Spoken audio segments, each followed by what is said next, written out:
जय हिंद फ्रेंड्स, तो स्वागत है आपका हमारे लक्ष्य 75 डेज के 15 क्वेश्चन सीरीज में। ठीक, तो हम लोग फिर से साइंस क्लास 10 का क्वेश्चन देखने वाले हैं। ठीक, चलिए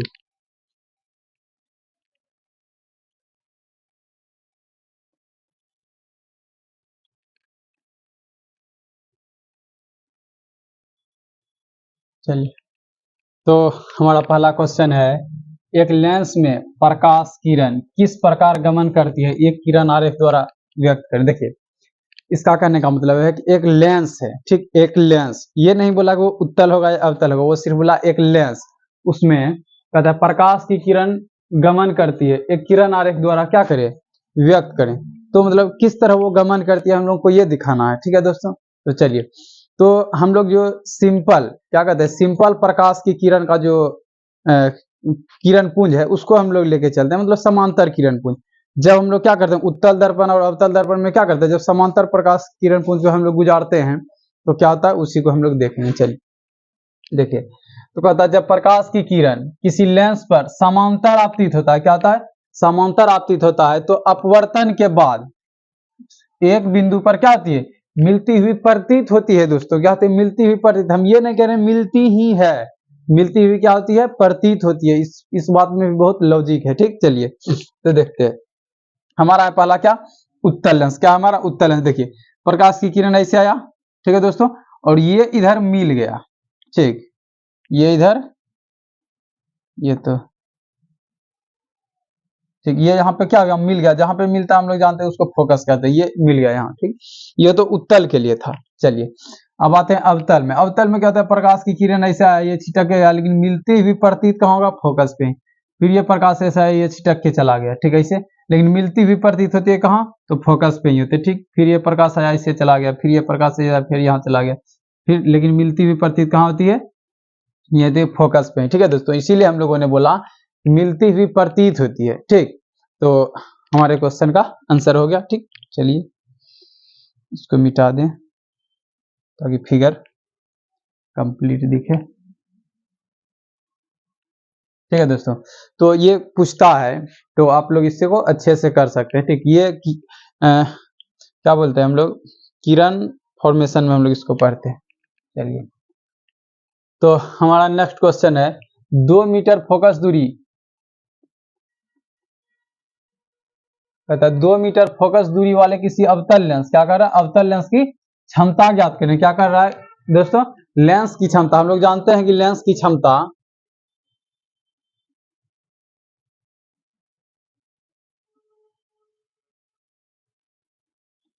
लेंस की क्षमता बराबर क्या होता है, लेंस की क्षमता P बराबर क्या होता है, 1/f। एफ भी किस में होना चाहिए, मीटर में। किस में होना चाहिए, मीटर में होना चाहिए। तो इसी को हम लोग क्या कहते हैं, लेंस की क्षमता कहते हैं। ठीक, चलिए इसको हम लोग देखते हैं। तो फोकस तो हमारा दिया हुआ ही है, फोकस क्या दिया हुआ है, 2 मीटर। हम जो खोज रहे थे मीटर में ही है। ठीक है दोस्तों, और ये क्या पूछा है, P बराबर वाट पूछा है। लेकिन अब थोड़ा सा एक लॉजिक है, क्या है, थोड़ा सा लॉजिक, ये लेंस बोल रहा है अवतल, कौन सा लेंस बोल रहा है, अवतल लेंस। तो थोड़ा हम लोग बैक स्लाइड पे जाए। देखिए, तो हम लोग जानते हैं कि निर्देशांक चिन्ह परिपाटी के अनुसार ध्रुव से या ऑप्टिकल सेंटर से बाएं तरफ, किधर, बाएं तरफ हम लोग जब कोई दूरी मापते हैं, क्या करते हैं, दाएं तरफ कोई दूरी मापते हैं तो हम लोग क्या करते हैं, तो ये क्या होता है, निगेटिव होता है। क्या होता है, ये निगेटिव हो जाता है दोस्तों। तो इसी कॉन्सेप्ट को अगर हम लोग लेके चले, इसी कॉन्सेप्ट को हम लोग लेके चले यहाँ, तो क्या हो जाएगा, इसी कॉन्सेप्ट को लेके चले तो देखिए हमारा अवतल लेंस का फोकस दूरी क्या हो जाएगा, यहाँ क्या हो जाएगा, f बराबर -2 है। मतलब फोकस यहाँ क्या हो जाएगा, ऋणात्मक हो जाएगा। क्या हो जाएगा दोस्तों, यहाँ ऋणात्मक हो जाएगा। तो चलिए, तो P बराबर क्या हो जाएगा, 1/-2। क्या हो जाएगा, 1/-2। क्या हो जाएगा दोस्तों, 1/-2। अब जब हम लोग इसको हल करेंगे तो P बराबर क्या हो जाएगा, -0.5। ठीक, इसको हम लोग डायोप्टर से क्या करते हैं, डिनोट करते हैं। क्या करते हैं, डायोप्टर D से। तो हमारा क्या हो जाएगा, आंसर फाइनली हो गया P बराबर -0.5D। ठीक है दोस्तों, तो उम्मीद है कि ये आपको समझ में आया होगा। ठीक, चलिए देखें। चलिए, तो नेक्स्ट है, प्रकाश वर्णपट क्या है, क्या है, कि प्रकाश वर्णपट क्या है, ये क्वेश्चन पूछा हुआ है प्रीवियस ईयर में, प्रकाश वर्णपट क्या है अथवा प्रकाश का वर्ण विक्षेपण क्या है, वर्णपट और वर्ण विक्षेपण क्या है, स्पेक्ट्रम क्या है। ठीक है, तो देखिए वर्ण विक्षेपण अलग हो जाता है, प्रकाश वर्णपट या स्पेक्ट्रम दोनों एक हो जाता है। चलिए तो हम लोग पहले थे वर्णपट, हम लोग इसको क्या कहते हैं, स्पेक्ट्रम भी बोलते हैं, इसको हम लोग क्या कहते हैं, स्पेक्ट्रम भी कहते हैं। ठीक, चलिए देखिए स्पेक्ट्रम से पहले हम लोग किसको समझ लेते हैं, वर्ण विक्षेपण। क्या प्रकाश का वर्ण विक्षेपण क्या है दोस्तों। ठीक है दोस्तों, तो हम लोग जानते हैं कि क्या होता है, जब प्रिज्म पर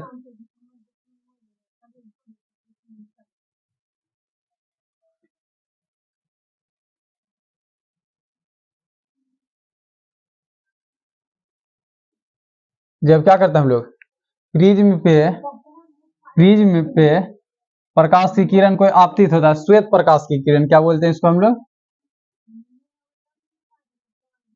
श्वेत प्रकाश की किरण। तो ये क्या होता है, 7 रंगों में बट जाता है। कितने रंगों में बट जाता है,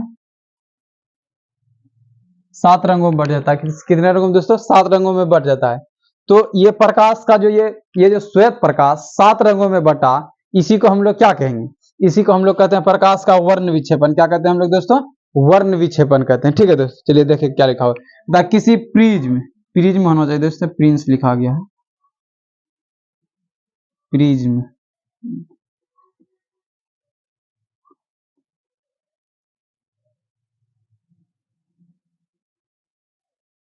प्रिज्म। ठीक, किसी प्रिज्म पर आपतित होता है दोस्तों, ये थोड़ा सा मिस्टेक हो गया यहाँ, आपतित क्या हो जाएगा यहाँ, आपतित श्वेत प्रकाश अपवर्तन के बाद 7 रंगों में टूट जाती है। क्या होती है, 7 रंगों में टूट जाती है, जिसे हम लोग क्या कहते हैं, वर्ण विक्षेपण कहते हैं। विक्षेपण मतलब टूटना ही होता है, यह बटना होता है। ठीक है दोस्तों, ठीक ठीक, चलिए हम ये था। अब नेक्स्ट है वर्णपट या स्पेक्ट्रम। अब जो हम लोग ये 7 रंग में ये जो बटा, वर्ण विक्षेपण के जो बाद प्रकाश 7 रंगों में बटता है, जिस पर्दे पर क्या होता है, ये जिस पर्दा पर ये प्राप्त होता है उसी को हम लोग क्या कहते हैं, उसी पर्दा को हम लोग क्या कहते हैं, वर्णपट। क्या कहते हैं दोस्तों, वर्णपट कहते हैं। ठीक, तो यहाँ देखते हैं क्या लिखा, कहते हैं प्रकाश के वर्ण विक्षेपण से प्राप्त प्रकाश की रंगीन पट्टी, प्रकाश की रंगीन पट्टी, यही हो गया प्रकाश की रंगीन पट्टी कहेंगे दोस्तों। ठीक, तो ये क्या हो गया हमारा प्रकाश वर्णपट, और ये क्या हो गया प्रकाश का वर्ण। प्रकाश का 7 रंगों में टूटना वर्ण विक्षेपण हो गया। प्रकाश का जो 7 रंग जिस पर्दे पर प्राप्त करेंगे उसी पर्दे को हम लोग क्या कहेंगे, वर्णपट या स्पेक्ट्रम कहेंगे। चलिए नेक्स्ट क्वेश्चन दे,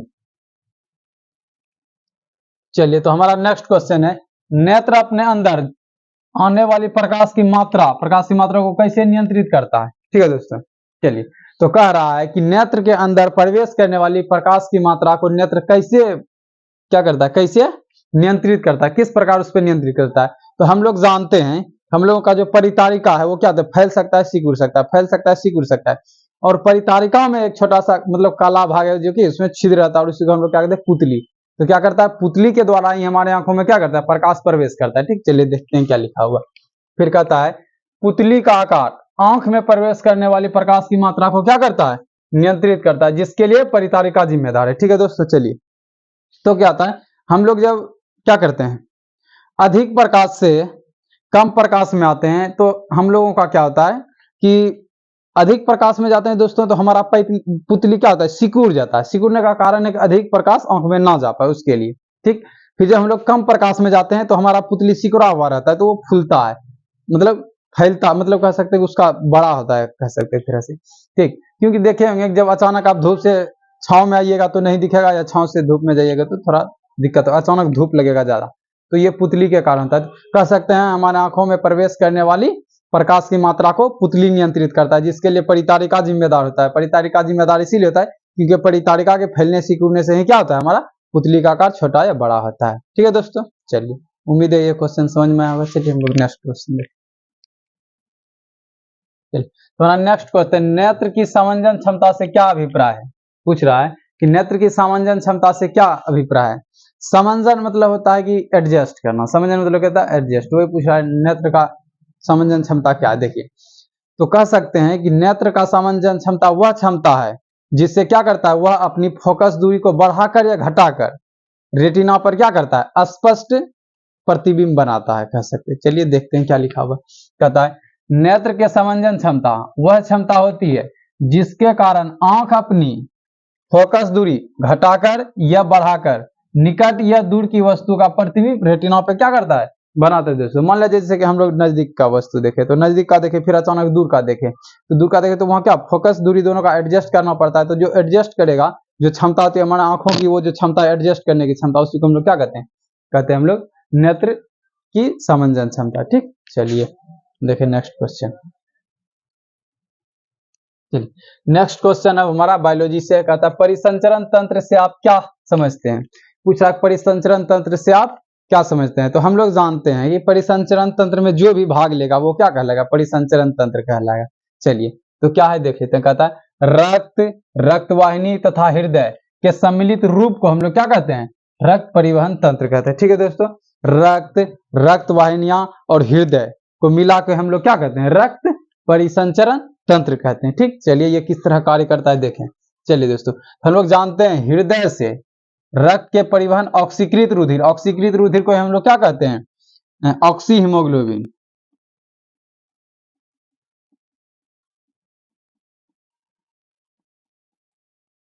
ऑक्सी हीमोग्लोबिन क्या करता है, धमनी के द्वारा धमनियों में जाता है, फिर धमनी से केशिकाओं में, केशिकाओं में जाता है, फिर केशिका से कहां जाता है, पदार्थ का उत्तक द्रव से आदान प्रदान, मतलब क्या केशिका के द्वारा कहां, उत्तक में चलता है, जहां इसका क्या होता है, कोशिकीय ईंधन के रूप में प्रयोग होता है, किसका, ऑक्सीजन का। फिर क्या करता है, यहाँ जो क्या होता है, कोशिकीय ईंधन के रूप में ऑक्सीजन का प्रयोग हो गया तो वहां कार्बन डाइऑक्साइड बना, तो कार्बन डाइऑक्साइड और क्या हो गया, रुधिर यहाँ मिल गया, जिसको हम लोग क्या कहते हैं, अनऑक्सीकृत रुधिर, मतलब कार्बोक्सी हीमोग्लोबिन।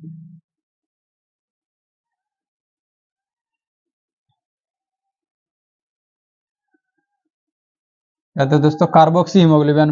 कार्बोक्सी हीमोग्लोबिन फिर सिराओं में आएगा, फिर सिराएं से फिर सिराओं में आएगा, फिर ये कहाँ, हृदय में चल जाएगा। कहाँ चल जाएगा, हृदय में। हृदय में जाएगा तो कहाँ हो जाएगा, फिर वहाँ कार्बन डाइऑक्साइड और हीमोग्लोबिन अलग होगा, कार्बन डाइऑक्साइड फेफड़ों में जाएगा। हाँ नहीं दोस्तों, ये हृदय फिर कहाँ पंप कर देगा, फेफड़ा में। फेफड़ों में क्या होगा, कार्बन डाइऑक्साइड और हीमोग्लोबिन अलग होगा, कार्बन डाइऑक्साइड शरीर से बाहर, हीमोग्लोबिन फिर ऑक्सीजन के साथ क्रिया करके फिर वही पूरा चक्र को क्या करेगा, दोहराएगा। तो ये पूछता है दोस्तों परिसंचरण तंत्र से आप क्या समझते हैं, रक्त, रक्तवाहिनियां और हृदय को हम लोग सम्मिलित रूप से क्या कहते हैं, परिसंचरण तंत्र कहते हैं। ठीक, अगर ये थोड़ा सा बहुत सिंपल क्वेश्चन है, रक्त परिसंचरण तंत्र किसको कहते हैं, रक्त, रक्तवाहिनियां तथा हृदय के सम्मिलित रूप को क्या कहते हैं, परिसंचरण तंत्र कहते हैं। ठीक है दोस्तों, उम्मीद है समझ में आया होगा। चलिए नेक्स्ट क्वेश्चन देखते हैं। चलिए तो हमारा नेक्स्ट क्वेश्चन है पादप में जल और खनिज लवण, जल और खनिज लवण का वहन कैसे होता है, मतलब जल और खनिज लवण का स्थानांतरण कैसे होता है, एक तरह से ये पूछ रहा है। तो चलिए देखते हैं। कहता है पादप में जल तथा खनिज लवण का वहन जाइलम उत्तक द्वारा होता है। किसके द्वारा होता है दोस्तों, जाइलम उत्तक द्वारा होता है, जिसमें वाहिकाएं एवं वाहिनिकाएं पाई जाती है, जो मूलतः जल एवं खनिज लवणों का स्थानांतरण करते हैं। ठीक, तो बोल रहा है कि पादप में जल तथा खनिज लवण का वहन जाइलम उत्तक के द्वारा होता है। ठीक, जाइलम उत्तक में वाहिकाएं एवं वाहिनिकाएं पाई जाती है, जो कि क्या करते हैं, मूलतः खनिज लवण को इधर उधर करने का, मतलब जल एवं खनिज लवण का क्या करता है, स्थानांतरण करने का कार्य करता है। देखिए तो ये क्या होता है, जाइलम क्या होता है, जड़ से खनिज लवण को क्या करता है, पूरे मतलब पौधे के या पेड़ पौधे के पूरे शाखाओं में पहुंचाता है। ठीक, तो देख सकते हैं कि ये क्या होता है, एक तरह से स्तंभ के जैसा क्या एक दूसरे पे लदा हुआ है, और इसका क्या होता है, बीज की कोशिका कह सकते हैं घुल जाती है, जिस कारण से ये क्या होता है, यहाँ से रक्त मान लेती, जल मान ले जो ऊपर की ओर जाएगा तो क्या होगा, जल का एक निश्चित स्तंभ बन जाता है, इसे कह सकते। ठीक, चलिए इसको बेहतर तरीके से जब हम लोग लॉन्ग क्लास करेंगे तो वहां समझ। चलिए नेक्स्ट क्वेश्चन देखें। नेक्स्ट है हमारा मानव में परिवहन तंत्र के घटक कौन कौन से हैं, किन्हीं दो घटक पूछ रहा है, मानव में परिवहन तंत्र के घटक कौन कौन से और किन्हीं दो घटकों के कार्य लिखें। यह क्या पूछ रहा है, ये दो घटकों का कार्य पूछ रहा है। तो चलिए देखते हैं। तो कहता है मानव परिवहन तंत्र के निम्न घटक हैं, क्या है, निम्न घटक। हम लोग जहाँ एक तरह से कह सकते हैं परिसंचरण तंत्र में जो भाग लेता है वही पूछ रहा है, सीधा सा समझिए। तो ठीक, तो है पहला हमारा रुधिर या रक्त, दूसरा है रक्तवाहिनियां, रक्तवाहिनियों का ही भाग है धमनी, सिरा, ठीक, और रक्त केशिका, और हमारा तीसरा होता है हृदय। ठीक, इनमें से दो का कार्य पूछा है, चलिए बताते हैं। ठीक, तो पहला आता है रक्त। रक्त या रुधिर। तो रक्त या रुधिर हम लोग जानते हैं कि रक्त क्या करता है, ऑक्सीजन और कार्बन डाइऑक्साइड दोनों का वहन करता है। क्या करता है कि फेफड़ा में ऑक्सीजन हीमोग्लोबिन के साथ मिलकर ऑक्सी हीमोग्लोबिन बना के पूरे शरीर में भेजता है, और जहां जहां शरीर में क्या होता है, कोशिकीय ईंधन के रूप में ऑक्सीजन यूज होता है, तो वहां कार्बन डाइऑक्साइड बनता है, तो वहां से कार्बन डाइऑक्साइड और क्या हीमोग्लोबिन अभिक्रिया करके कार्बोक्सी हीमोग्लोबिन बना के कहाँ लाता है, हृदय तक लाता है, हृदय के बाद फेफड़ा में आता है। ठीक है दोस्तों, तो ये हो गया रक्त का कार्य। कहता है रक्त ऑक्सी हीमोग्लोबिन के रूप में ऑक्सीजन का परिवहन करता है तथा कार्बोक्सी हीमोग्लोबिन के रूप में कार्बन डाइऑक्साइड का परिवहन करता है। ये हो गया। ठीक है, दूसरा है धमनियां। हम लोग जानते हैं धमनी करता है शुद्ध तथा ऑक्सीजन जनित रक्त को हृदय से पूरे शरीर के विभिन्न भागों में पहुंचाता है। धमनी क्या करता है, शुद्ध तथा ऑक्सीजन रहित रक्त को क्या करता है, पूरे शरीर में फैलाता है, मतलब पूरे शरीर में पहुंचाता है।